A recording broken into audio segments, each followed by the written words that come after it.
Calgary police appeal to the public for help as they investigate a deadly shooting at a New Year's Eve party. An unknown number of assailants are still at large.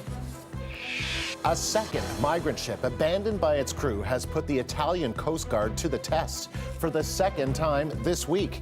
It was left drifting towards the coast. More than 450 people are believed to be on board. Thinking of returning your unwanted holiday gifts? Well, we'll take you through some of the best and worst return policies at retailers across Canada. It's Calgary's first homicide of 2015 and a tough case for police to crack. One man is dead, 6 others injured after a shooting at a New Year's Eve party. The police are now turning to the public for help in the search for suspects and a motive. Erin Collins joins me now from the scene. So, Erin, what are the challenges police are facing in this investigation? Well, Andrew, I think there's a couple big ones. The first really is when this crime took place. This all happened early on New Year's Day. So about 5 o'clock in the morning, that's when police got the call that shots had rung out on this street, and they were called here. Now, a couple challenges there. Of course, they had some difficulty finding people, witnesses around the neighborhood that were up and hearing things at that time of the day on New Year's.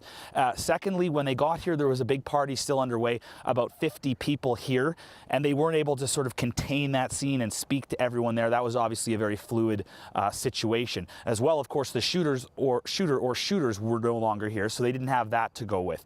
They did manage to interview about 12 or 15 people that were at that party, but they didn't get the leads they were looking for as far as a motive, as far as who might have been behind this shooting. And what they did glean from those conversations, and what we've learned since then, is that at least one of these victims, the young man who passed away, is from the Somali community here. And we spoke to a local imam who is appealing to that community to help the police to try to track down the perpetrators here. Here's what he had to say. I have a strong message to those who witnessed anything to come forward courageously, talk to the police. If you are afraid, we can work together with the police to give you privacy and anonymity and to get the information that you have that can bring anybody to justice. So that message really echoes the message that Calgary police are putting out there. They need more information, and they would like cooperation from certain communities here in the city. And Erin, what can you tell us about the victim?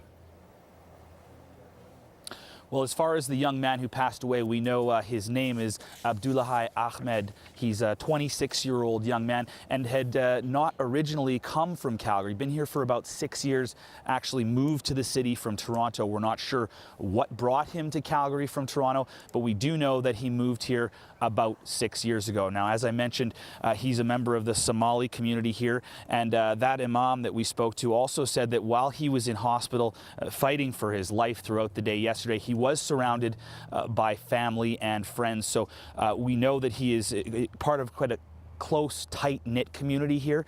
Obviously, the questions that are still remaining are, why was he, at the center of this attack? Was he targeted? These are questions we don't have answers to. Hopefully, those things will become clearer throughout the day as this investigation moves forward. All right, Erin, thank you. The CBC's Erin Collins reporting from Calgary.